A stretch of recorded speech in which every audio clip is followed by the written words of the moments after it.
We established the temple back in 1985, and 82. 82? 82. And so since then, he was here. He established this whole community. He established this temple. He's like, literally, he has his hands in the building of this temple. And so he's, a very, very renowned Maharaj. He is a very expert in speaking about topics on Krishna consciousness. We are going to hear about the holy name today. So I would like to request all of your rapt attention as we hear the words from Maharaj's mouth. Hare Krishna. Okay, thank you very much, Vikashananda Krishna. It's good to see everybody. A lot of our people today are in Dallas. There's a festival going on, so that's why we're not so full today, but I'm sure Prasadam time will be full. By the time we end class and say all glories to Prabhupada, then there'll be a lot of people here. No doubts. Jaya Radha Madhava Kunja Bihari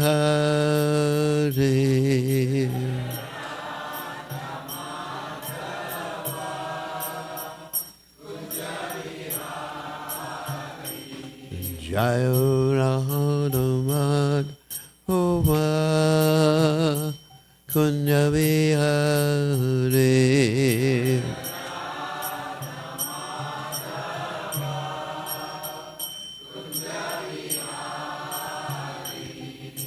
Gopi Janavalabha Yidibadurade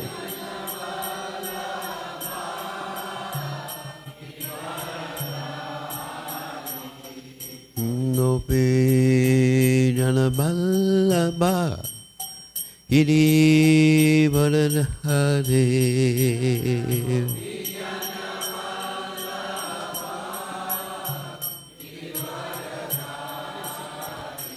Yasodanandana Braja Janaranjana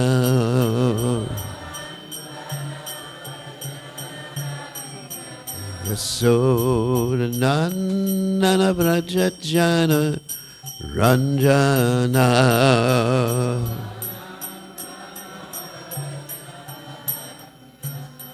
Yamuna Tera Manachagade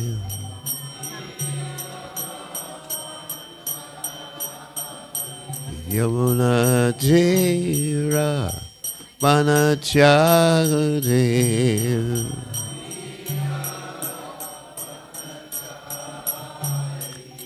Jaya Radha Madhava Kunja Bihari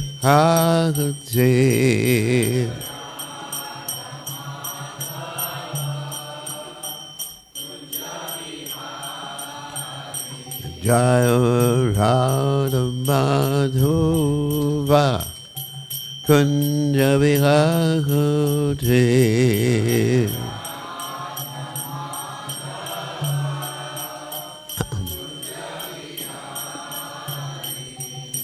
Gopi Janavalabha Yidibadurade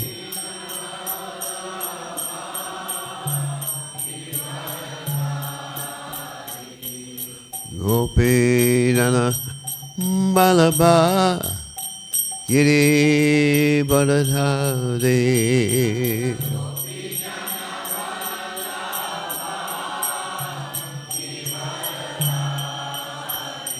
Yasodanandana Braja Janaranjana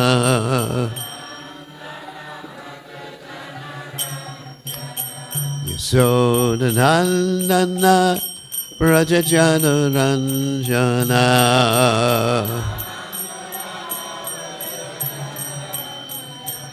Yamuna Tera Vanachade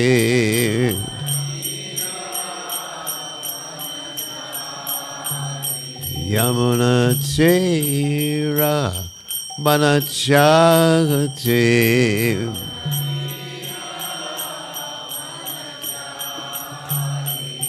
Jayaradhu Madhava Kunja Vihagati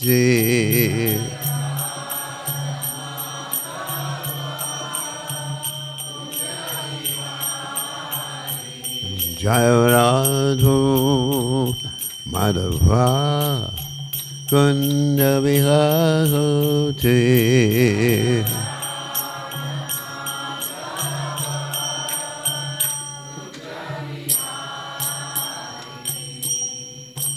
Jai Om Vishnupad Paramahansa Paravidikacharya also Teta Satashi Shimad, His Divine Grace by Chalanala Bhaktivedanta Goswami Srila Prabhupada Ki Jai. ISKCON Founder Acharya Srila Prabhupada Ki Jai. Anantakoti Vaishnava Vrinda Ki Jai. Namacharya Srila Haridas Thakur Ki Jai. Prem Se Kaho Shri Krishna Chaitanya Prabhu Nityananda Shidwaita Gadadha Shivasiti Gaur Bhaktivedanta Ki Jai. Shri Shri Radhakrishna Gopi Gopinath Sayam Kunda Radhakunda Giri Govardhan Ki Jai Vrindavanam Ki Jai Machuranam Ki Jai Jagannath Swami Ki Jai Yamunamai Ki Jai Shrimangalasi Devi Ki Jai Samveda Bhakta Vrinda Ki Jai Gaur Premananda Hari Hari Bol. All glories to the assembled devotees. All glories to the assembled devotees. All glories to the assembled devotees. All glories to Shri Guru and Gauranga Srila Prabhupada Ki Jai. Nama Om Vishnu Padaya Krishna Pastaya Bhutale Srimati Bhaktivedanta Swami Namani Namaste Saraswati Devi Gauravani Pacharni Nivasesha Shunyavadi Paschata Dejatarni Om Gana Timadanda Shah Galanjana Shlakya Chakshur Meditam Yena Tasmai Shigavai Namaha. So, this afternoon we're going to speak about the holy name. And one of the reasons I decided to give the class on the holy name today is certain things have been happening in the course of my service that sort of stimulated me to give this class. One of the things that happened is that recently I was in this country called Fiji. Some of you may have heard of Fiji before. And one of the devotees there, I mean, the people that I'm dealing with mostly are from India. You understand that? Everybody knows where India is? No. No. Anyway, so forget it. They tend to be superstitious. So they tend to think a lot about things called what? The evil eye. And how to ward off the evil eye. And there's a lot of, because it's a tropical country, there's a lot of voodoo going on there. You know, of course they don't call it voodoo. They just call it witchcraft. And so, anyway, it's an interesting country because most of the witchcraft people, they're Muslims there. And when the devotees think, you know, when the people from India think that there's someone doing an evil eye on them, they go to the Muslim witchcraft people. I was thinking, oh my God, I should tell Narendra Modi about this one. So one of the people I know very well was accusing someone else that I know very well about doing the evil eye because they discovered some flowers in their garden or something like that, you know, whatever. And so they went to the witch doctor and they tried to get rid of the evil eye. And I was upset. Now, why should I be upset if someone's trying to get rid of the evil eye? I should be happy about it, right? Evil eye? Do I want someone to have the evil eye? I mean, there's a lot of superstition. I mean, some people think that if you just look at someone with one eye, you're giving them the evil eye. So I'm doing that with all of you right now. You all got the evil eye. So, you know, there's a lot of superstition. Another thing is that if you yawn, you have to snap your fingers or else God knows what's going to happen. So, why was I upset? I was upset because we have something that's more powerful than all the evil eyes in the world. and that's called the Holy Name. And that's what inspired me to read this one book by Bhaktivinoda Thakur again. I've read it many, many times before. And just to reinforce my own Kshatriya nature, because I got angry. Actually, I got so angry that people thought this is worse than the evil eye. Because I was yelling at them for not having faith in Krishna's name. But spiritual practices are much more powerful than any sort of material, curses or whatever it is. I mean, just like you see, you have your friend Ravan, who was very powerful because he had worshipped Lord Brahma and done so many austerities, but Ram was much more powerful. And Ram has given us the benediction that Ram Nam is more powerful than Ram, right? Everybody knows that from the Ramayana. So if Ram Nam is more powerful than Ram, it's certainly more powerful than evil eye, because if you're saying the evil eye will not is more power. If you're saying the evil eye is more powerful than the holy name, you're actually saying the evil eye is more powerful than Ram. Do you understand? Which to me is a great offense. Because if you offend Ram or Sita, I get angry. That's generally one thinks that great personalities, of course I'm not claiming to be a great personality, but sadhus are not supposed to get angry, right? A sadhu is supposed to always say, Om Shanti, Shanti, Shanti. If someone starts to kill him, attack him with a knife, Shanti, Shanti, Shanti, Shanti. If someone attacks his wife, Shanti, Shanti, Shanti, Shanti. Someone steals his wallet, Shanti is Krishna's mercy. Not really. That's a misunderstanding of what a sadhu is. Actually, Prabhupada sometimes would translate the word sadhu as someone who cuts. But what does he cut? He cuts illusion, and especially he cuts through the dense fog of offenses that people are committing in this world.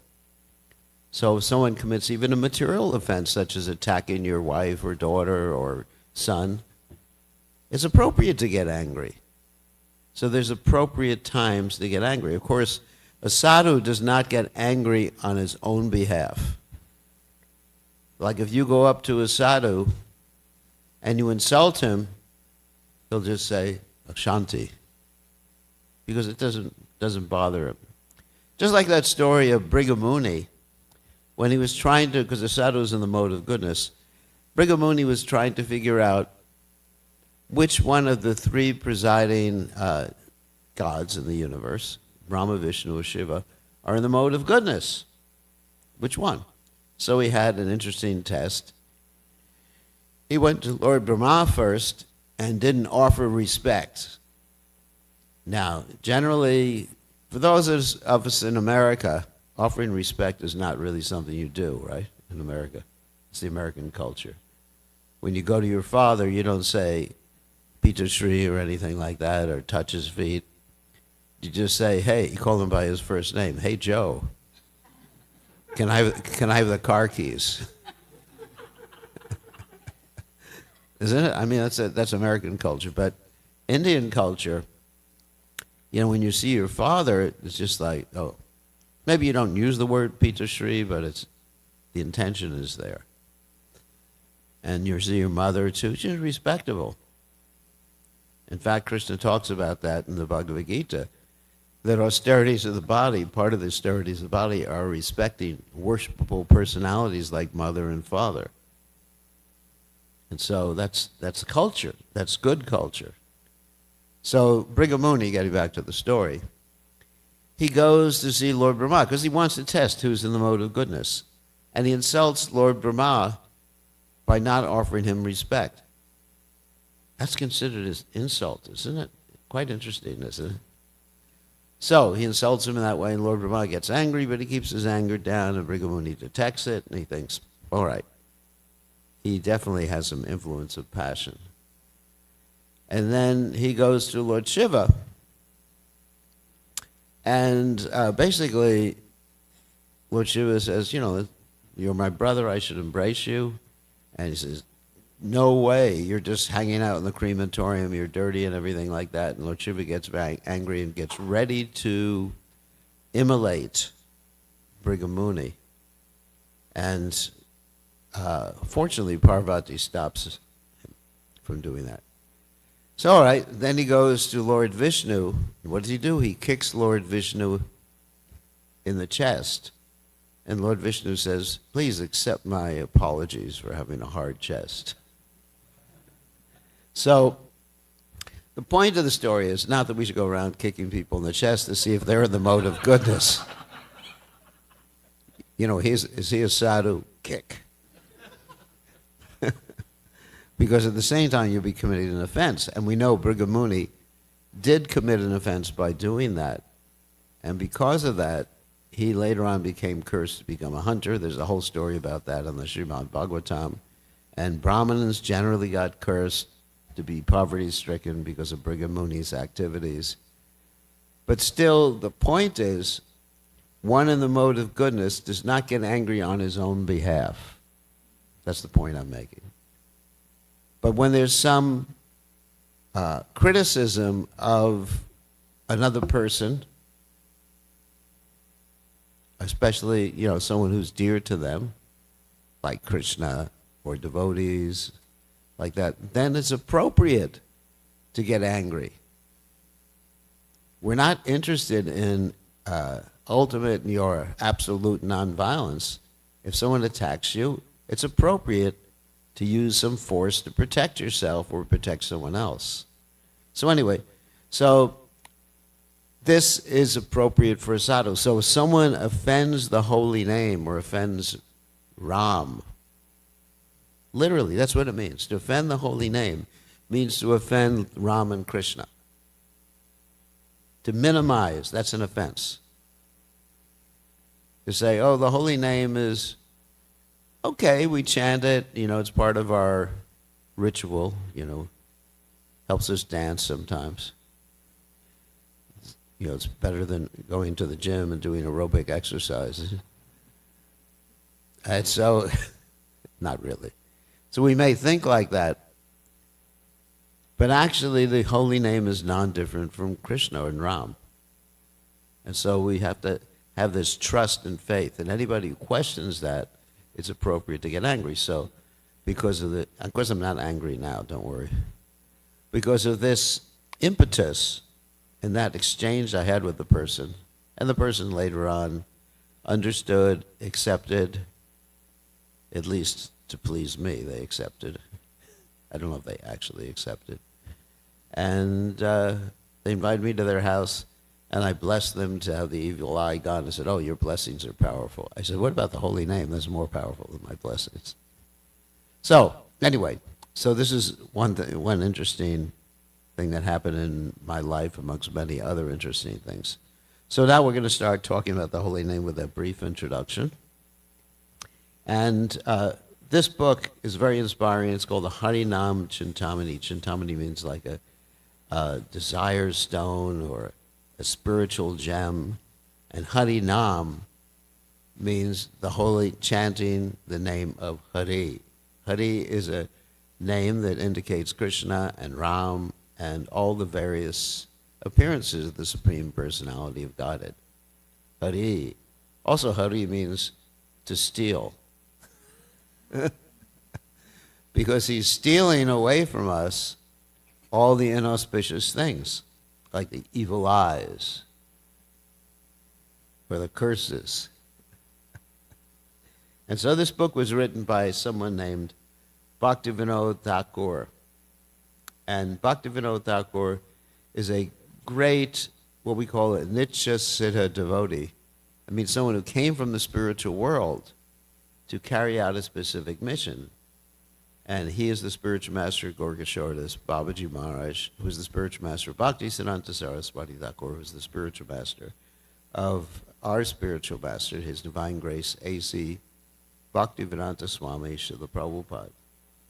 So, as an introduction to this book, he quoted this verse from the Padma Purana. It's Namachintamani Krishna's Chaitanya Rasa Vigraha, Purna Shila Nitya Nibukto, Vinatwam Namanamino, which basically means, I'll just give you a rough translation. The spiritual name of Krishna bestows all benedictions. It is full of life and rasa and taste, and has a form. It is complete. It is original. It is pure. Is eternally liberated. And Vinatwam Namanamino means it is non-different from that which it is naming. That's an interesting statement. Let me just translate that or explain what I mean by that. Non-different from what it's naming is the name of Krishna, and we'll get into this further on, or the name of Ram, or the name of any incarnation, avatar of the Supreme Personality of Godhead, is the same as the avatar that it refers to. For example, if you have Hanuman chanting Ram Nam, right? Ram Nam, then he's with Ram. It's the same. There's no difference. Although we may not see, but in the sound vibration, within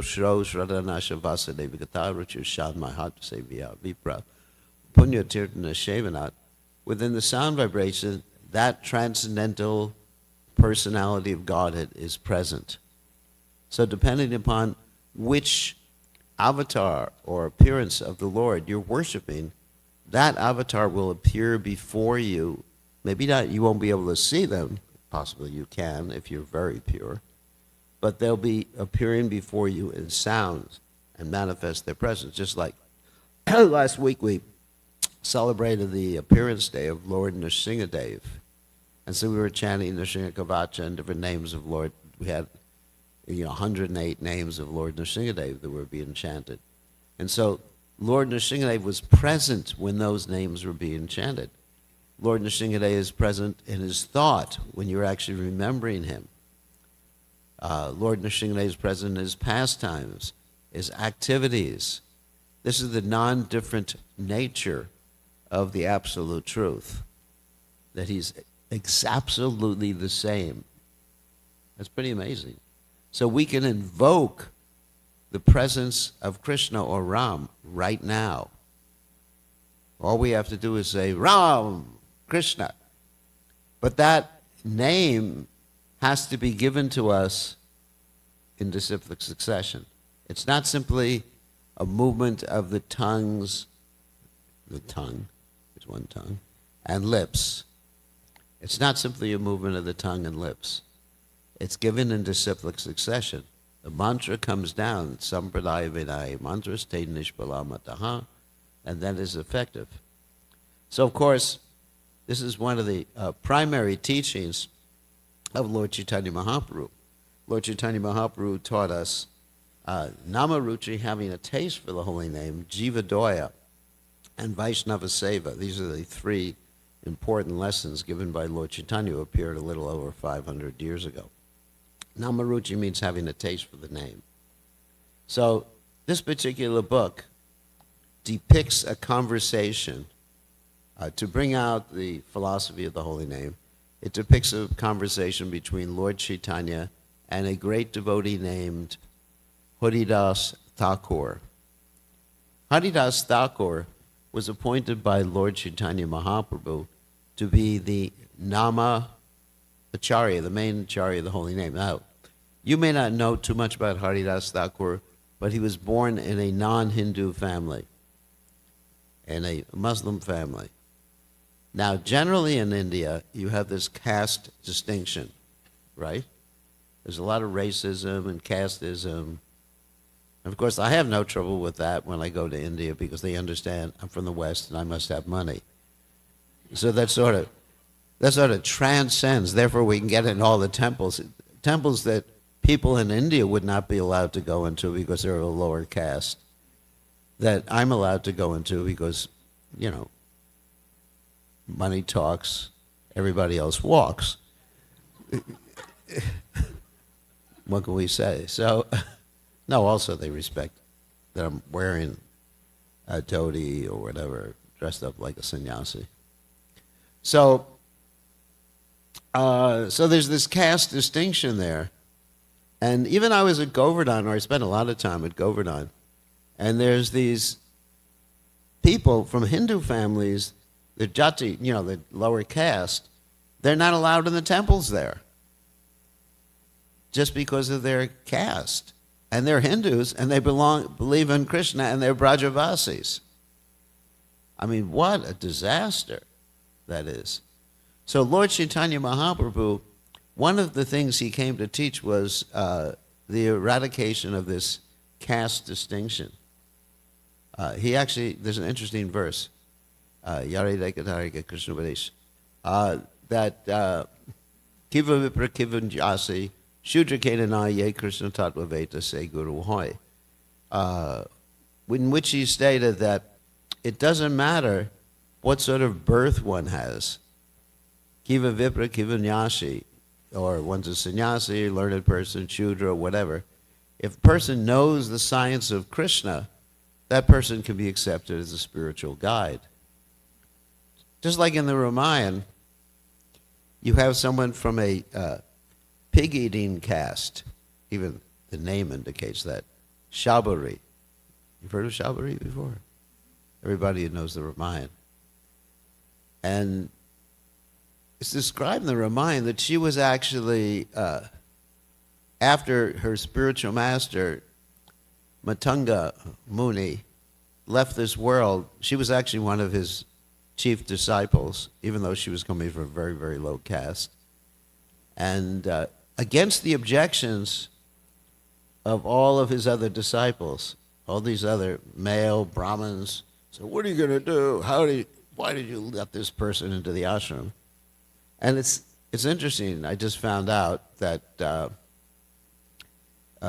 even after he left the planet, she was asked to leave the ashram. And of course that was good because she was able to wait on the sides of the Pampa Lake for Lord Ramchandra to come. She was given that instruction by the Lord, by her spiritual master. So she was waiting there, and with such devotion, I mean, every day, I was thinking about this, every day she was just laying out all these flowers on the path, picking the best fruits, and of course tasting them too, to make sure they were tasty. It's not generally how you do an offering, but still, I mean, but here is someone from the lowest caste, a pig, they kept pigs. That was the caste she came from. Amazing, isn't it? And then Lord Ramchandra was accepting food right from her hand.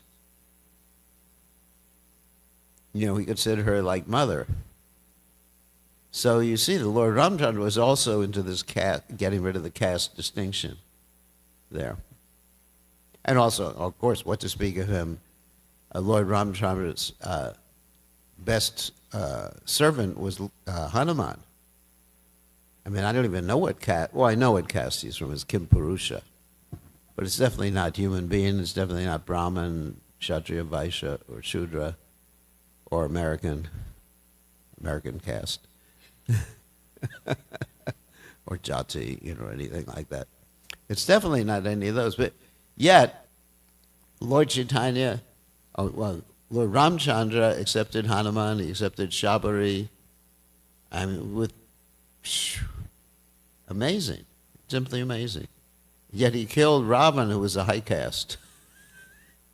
Right? Of course, Ravan had a demon mother and a high caste father. So, but in any case, Lord Chaitanya Mahaprabhu decided to teach the most important teaching, basically, in Kali Yuga for the general mass of people, which is the chanting of the Lord's holy names. He decided to teach it through the mouth of someone who was an outcast, born in a Muslim family. And Haridas Thakur was even tortured for believing in Krishna. He was subjected to whippings in 22 marketplaces just because he was chanting Krishna's names. So Lord Chaitanya Mahaprabhu appointed him as the Namacharya. So in this particular conversation in this book, Lord Chaitanya is basically asking Haridas Thakur questions, and Haridas Thakur is replying. So this is an instance of rhetorical questions. Rhetorical means that the professor is asking the student questions to see if the student knows his subject matter. So one of the questions he asks is, how can people be delivered in this age of Kali? There's a picture of Lord Chaitanya and Jagannath Puri during the Rath Yatra festival and chanting the holy names. Because in the Kali Yuga, Kaler Doshanadheyat Raja Nashya Ego Mahadguna Kirtanadeva Krishna Sha Mukta Sangha Param Vajet. It's an ocean of difficulty. Satya Yuga is nice because you have the principles of religiosity present. You know, the people are clean, cleanliness, mercifulness, truthfulness, and austerity. And in Kali Yuga, the only principle that was there, I can't even say it's still here, is the principle of truthfulness. And if anyone reads the news nowadays, you sort of doubt if anyone's truthful as far as the leadership, at least in America.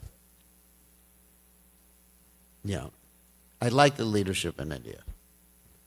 But at least in America, oh my God. And in most other countries, you know, people are just being manipulated. So practically in Kali Yuga, there's no cleanliness, mercifulness, austerity, and truthfulness. It's hard to find. And that's Kali Yuga. It's an ocean of difficulty.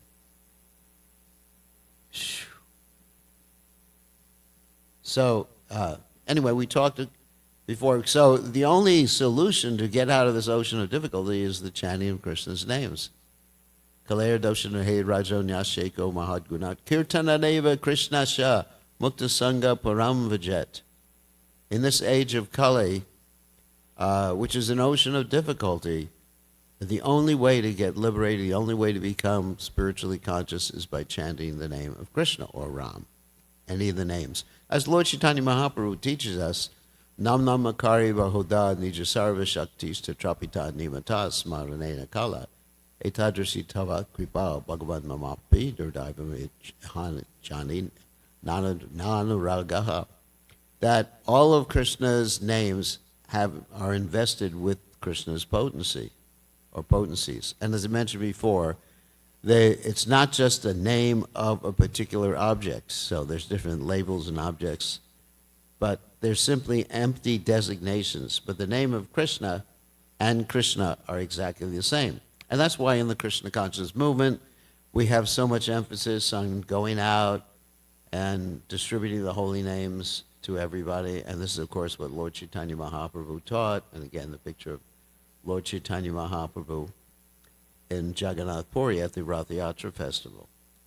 So, it's very important, apart from understanding the potency of the holy name, to understand a little bit of the philosophy of Krishna consciousness so one can understand how the holy name connects us to Krishna. And one of the aspects of the philosophy of Krishna consciousness that are very important to understand is the three energies of Krishna.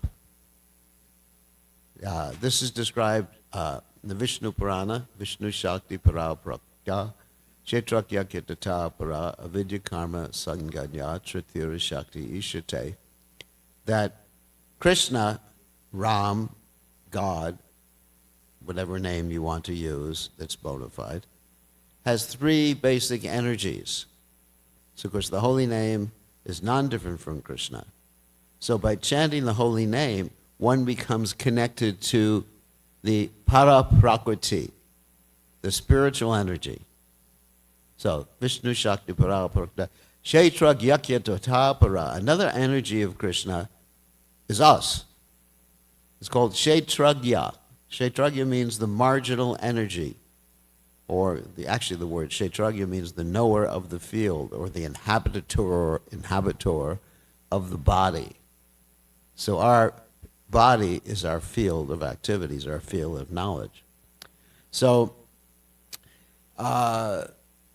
we're on the margin, because the actual technical word for margin is tatashta. We are on the margin between the spiritual energy and the material energy. So that's the third energy, is avidya karma sangyanya, which means ignorant activities energy. That's Kali Yuga, and that's this material world. So we're on this margin, so we can go in either direction. That's why it's important to understand the three energies. So when we connect with the spiritual energy through the chanting of the holy name, then we become spiritualized. And what happens when we become spiritualized? We actually realize our spiritual nature. And when we connect with the material energy, then we become, not exactly materialized, that's a different word, but more covered. So we become disconnected from our real nature. I'll give a practical example. Let's say someone likes to drink, not water, alcohol, homebrew. Like I understand in India, there's a lot of homebrew, right? They have that's what they have bathtubs for or whatever. So if you like to drink, let's say you're sober. Let's take this for example. You're sober and you come home, you recognize your family, whatever. Very nice, you go to work. So and materially, that's your real nature. Just using this as a metaphor. And the more drunk you get, does anyone experience this? Don't raise your hand.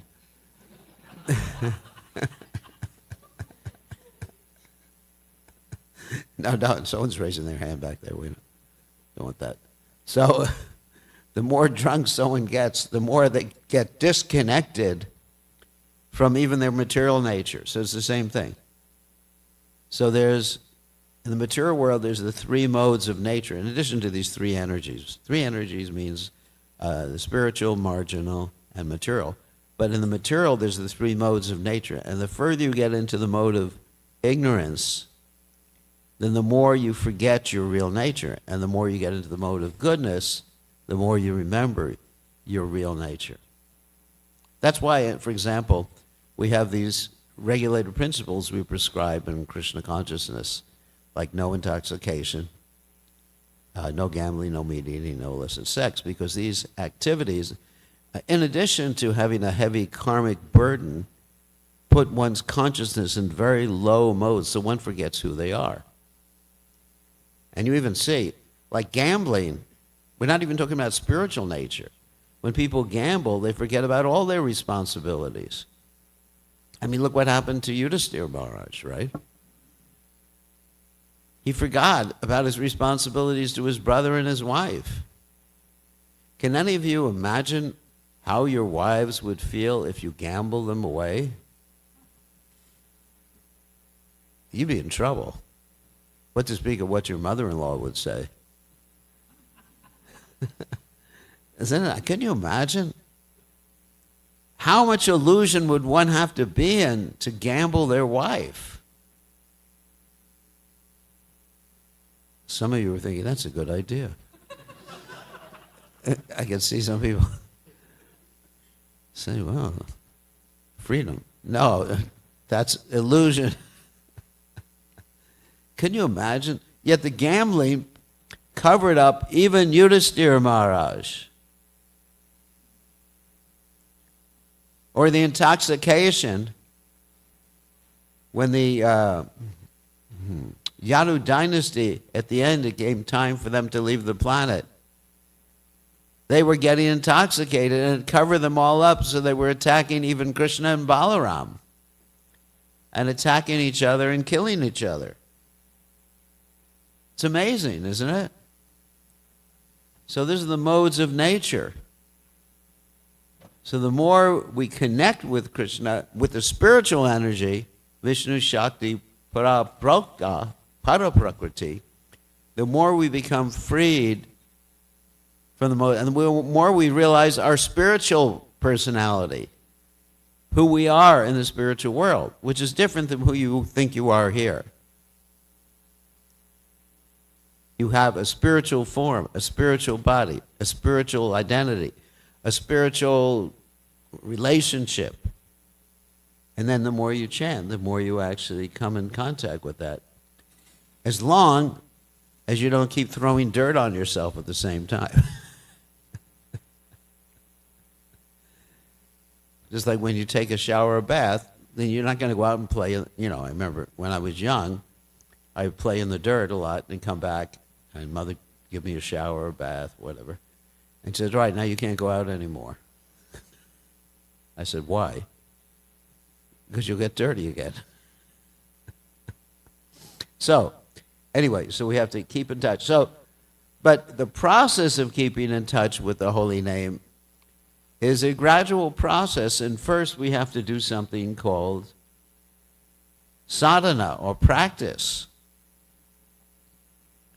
Now, one may say, why should we practice? We just want to become spontaneous. Well, you're not spontaneous, so you still have a tendency to be covered up by the lower modes of nature. I was listening to a class the other day who probably gave a very good example of why there has to be, why practice is good. And he gave the example of the old Indian process of arranging marriages. Previously, he said, marriages were arranged or even performed when the couple was very, very young. They were, the girl could have been like 7 or 8 years of age. I mean, nowadays you can't even talk about stuff like this. And the boy would be like 10. And they wouldn't live with each other. It wasn't like something bad or anything like that. But the girl would practice doing things for the boy, and things would be sent to the boy's house. It's interesting, isn't it? I thought it was quite interesting, probably using this example of what's called sadhana. Sadhana means practice. And so after about, 10 years or 15 years, however long it took, of sending things, seeing a picture of the boy and practicing sending him, Glubjamans or something. What would they send? I don't know. Knitting or sewing or whatever. I don't even know. And then by the time they got married, they were together, they were perfect. They understood they were on the Raganuga platform. On the spontaneous platform. So Prabhupada gave that example.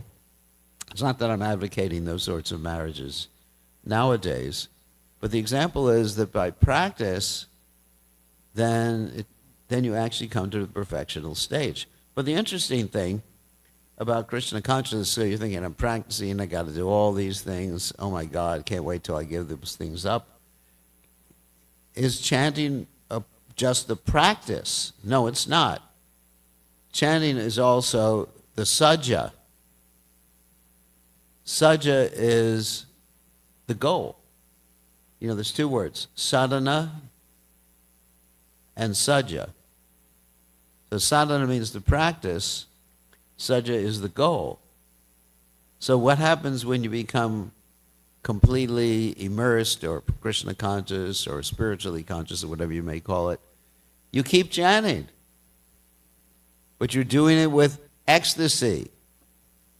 You're not thinking, this is an austerity. In the beginning, everything is an austerity, materially.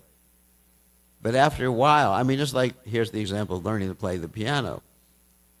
If anyone has ever had a child who is studying the piano, you know what it's like. It'll drive you crazy.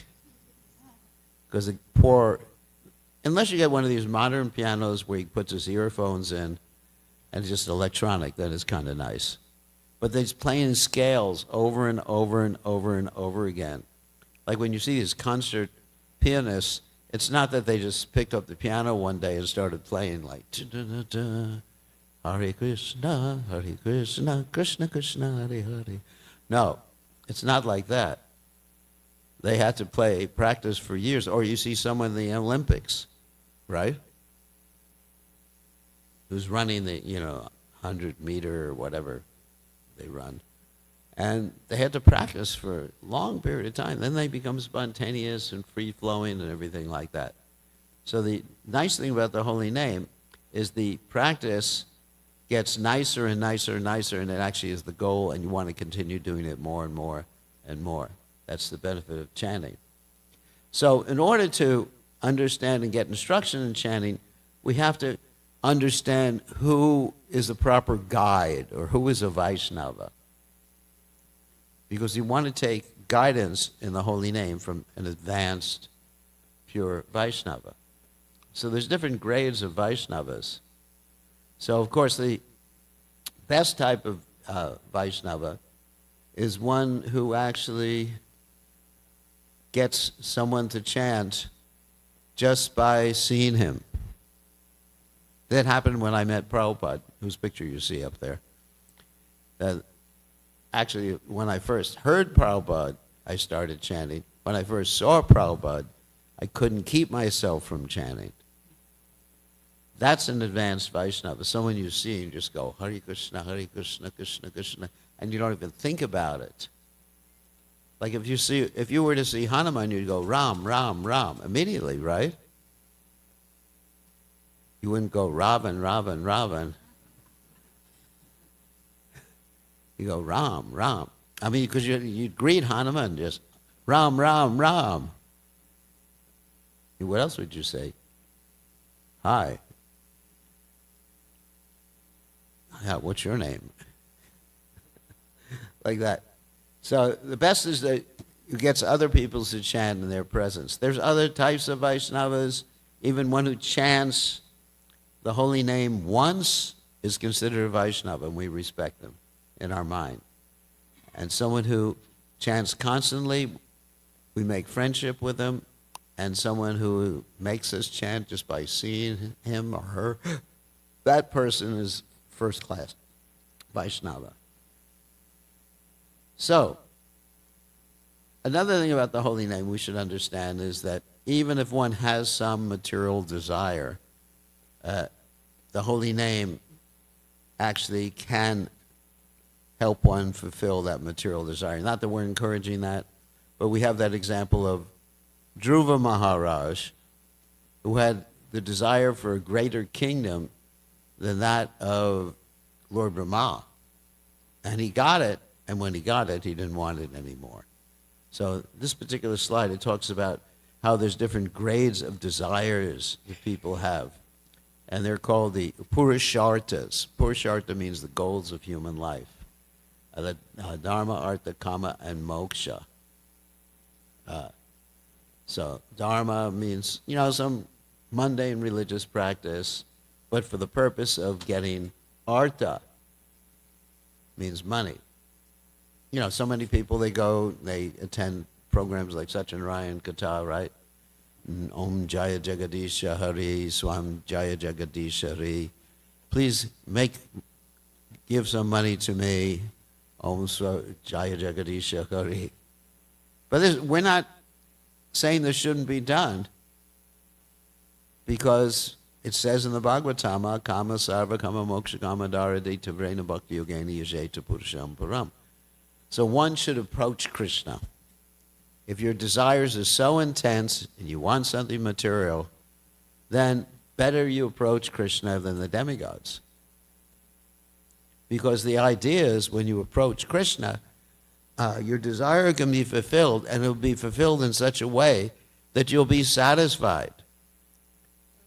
Because you won't be satisfied as long as that desire is burning in your heart. So even when you get the object of that desire, you're going to want something more. As Krishna says in the Gita, Avritam Gyanametena Gyanino Nichavirana Kama Rupena Kontiya Dushprena Lena Cha. That the thing is, when you get your object of the desire, it's like throwing petrol on a fire. In other words, the fire gets further inflamed. It doesn't put out the fire. It appears to put out the fire in the beginning, but then whoosh, it goes up. So you're not satisfied. I want more. Let's say you get a nice car, for example, like a Tesla.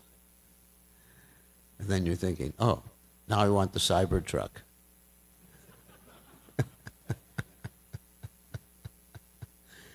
And then you're thinking, why shouldn't I have a Mercedes? Maserati, or what else? Bugatti, so anyway, so it's something like that. So we'll never be satisfied with those things. But when you worship Krishna for the fulfillment of your desire, then it dissipates the desire to have that thing even after you get it, which is really nice. And you get it, and you're thinking, now I'm satisfied.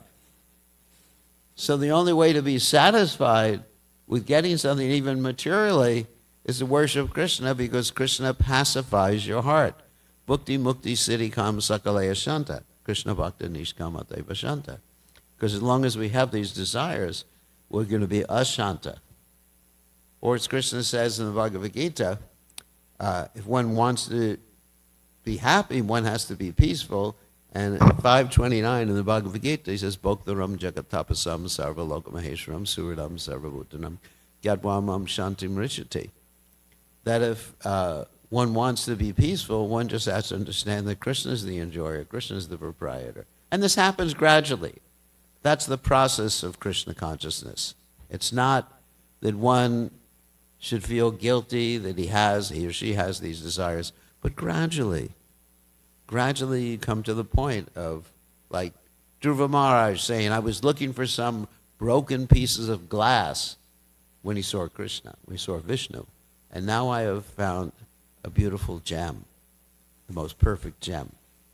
So Krishna consciousness, of course, is beyond these 4 Purusharthas. It's called the Panchama Purushartha, which is ultimately the goal, the 5th goal, which is Krishna Prema, a love of Krishna. But gradually.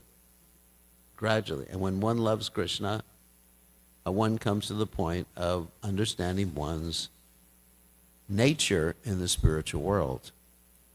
That is, whether one's a coward boy, whether one's a gopi, whether one's a servant of Krishna, whether one's a friend of Krishna, or just a passive adorer of the Supreme Personality of Godhead. So, actually, we have much more of this, and I think I'll continue next week, because we're only on slide 20 of 57. And so I want to see if there's any questions about anything I've said so far about the holy name. Yes, Nanda Gopal.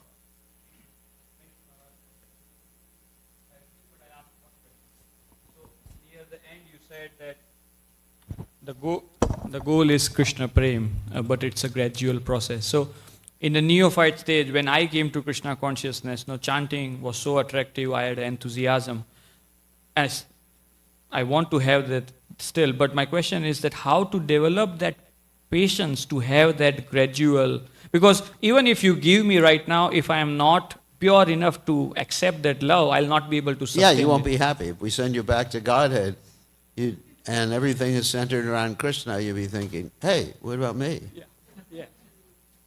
What about Nanda Gopal? No, not that Nanda Gopal. This Nanda Gopal.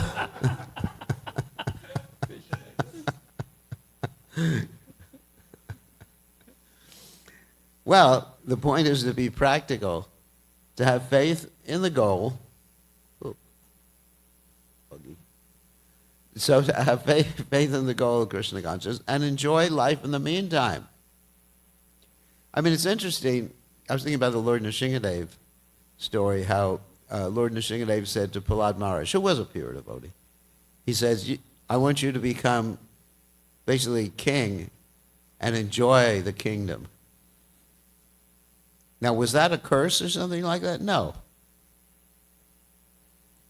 We have to understand and be honest and not guilty about our own particular situation, and understand this is the goal, but not be fanatic about it, and proceed gradually. And understand we can be happy in the meantime in this world by serving Krishna. It's simple like that. I mean, I remember when I first came to Krishna consciousness, and anyway, this is not to criticize anyone who eats a lot, that I really, one of the things that was most important to me, apart from the philosophy and chanting, was the prasadam. and especially things like glubjamans and sweet rice and halva and jalebis and malpura and what else? Anyway, all those things. So, the satisfaction of the tongue, in other words, is very important. And then, as not to criticize anybody. And then I would look at see some devotees who are more advanced than me, as hard as that is to believe. So, I'm just speaking, find this funny. And I'd see how they were able to control their tongues and eat less and eat it more. I mean, I would sometimes wake up in the middle of the night and go to the prasadam refrigerator and steal, it was prasadam, wasn't boga, and steal the sweets in the middle of the night, just get a bowl of sweet rice and drink it out in the middle of the night. And I got caught sometimes, too. So I used to think, looking at more advanced devotees, that someone is able to control their tongue more. I said, I hope I don't get that advanced.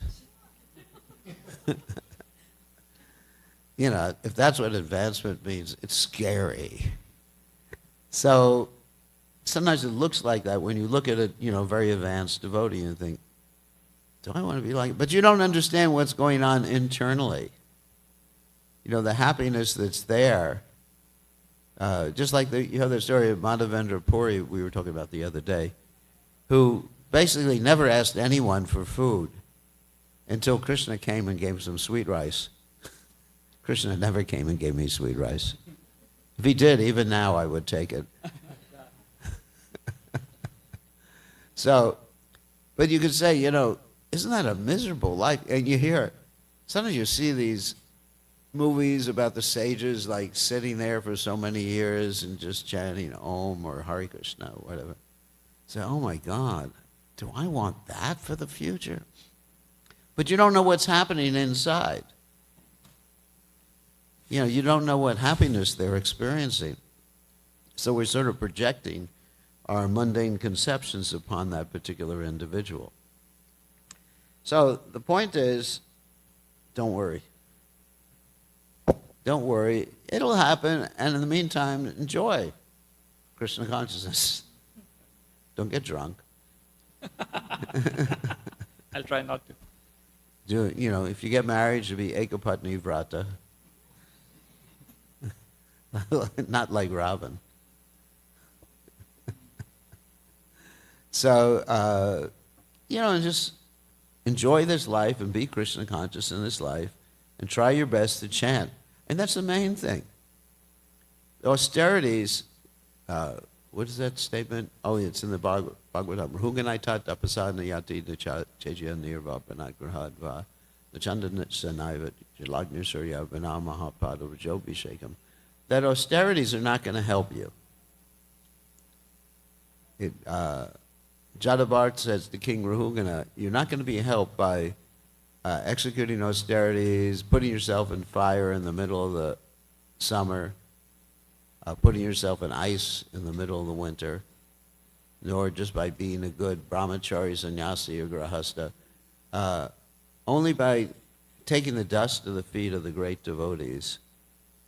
I mean, that's the secret. So you don't worry about all these things. You just try your best to chant, try your best to serve the Vaishnavas. And Krishna says, Ananyas chintayando mam yejanak paripasate tesham nityavayuktamam yogakshem vahamyam. Then whatever lacking you have, I'll carry what you lack and preserve what you have. So now it is time for prasadam, for those glubjamans and whatever else they made tonight. Not for me. Not for me. To me, it doesn't matter anymore. As long as what I put in gives me the energy to serve, then I'm happy. Oh, one question, another question. Thank you, Maharaj, for the class. If I just wanted to rewind back to where you started with the Fiji topic and the evil eye. And you had mentioned, throughout the course that we're chanting to develop a taste, and that's going to please Krishna and build a relationship with Krishna. Right. But 2 points you mentioned earlier, where it was like in this material world, we have relationships with parents and with family members and spouses. Yet in India, you were mentioning that they're deserved of certain respect because they're doing esteemable things. That's right. They're doing respectable things.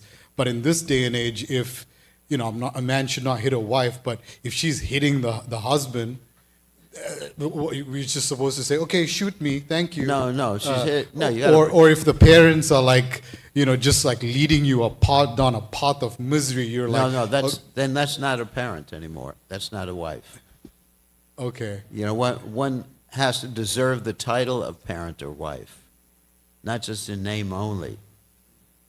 Just like sometimes you have disciples, I do, in name only. But disciple means discipline. So someone to be a parent, they actually be loving to their child. If they're not loving, they lose that stature. They lose that position. Just like anything in the business field, like if you don't carry out your responsibilities, you get fired.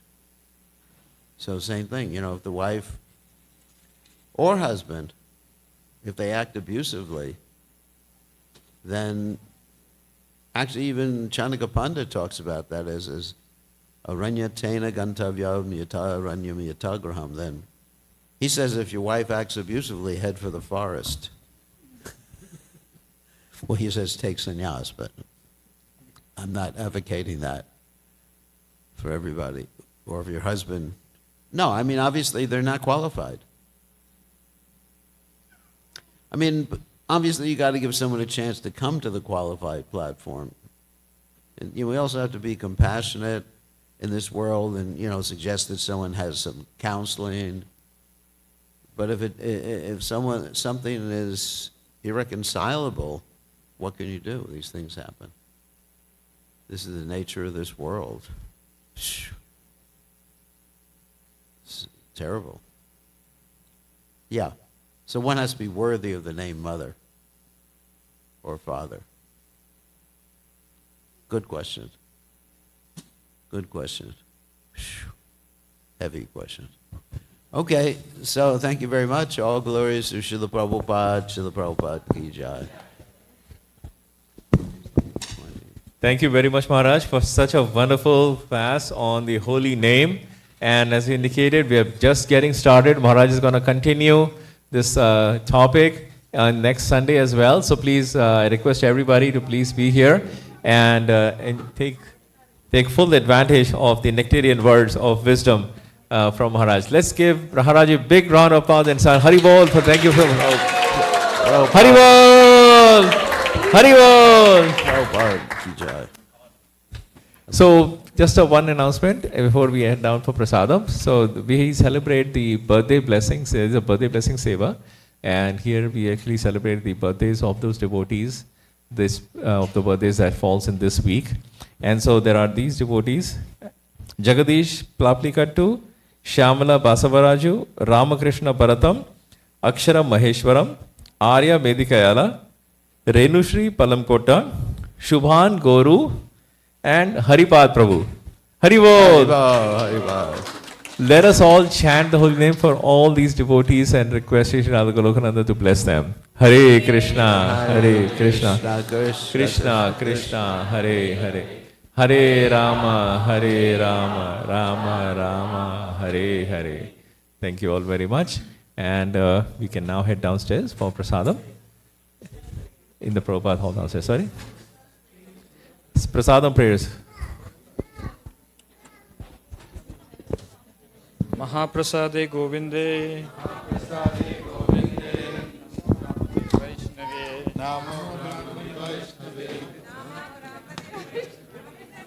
Svalpa punyavatam rajan.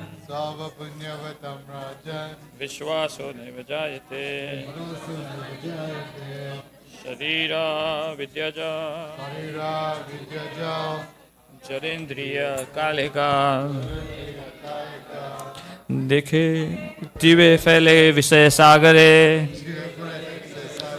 तारा मध्ये जीवाहति लोभोमय सुदुर्मति ताके जिता कठिन संसारे कृष्णा बोरोदयमय कोरी बार जीव जाय स्वप्रसाद नदी लोभाय से ही अन्नामृत पाओ श्री श्री राधा कृष्ण गुण गाओ प्रेमे दाखो चैतन्य निताय जय निमाय जय निताय जय श्री कृष्ण चैतन्य प्रभु नित्यानंद श्री अद्वैत गदाधर श्रीवास आदि गौर भक्त वृंद हरे कृष्णा कृष्णा कृष्णा हरे हरे हरे राम राम राम हरे हरे। श्री श्री राधा गोलोकानंद भगवत महाप्रसाद की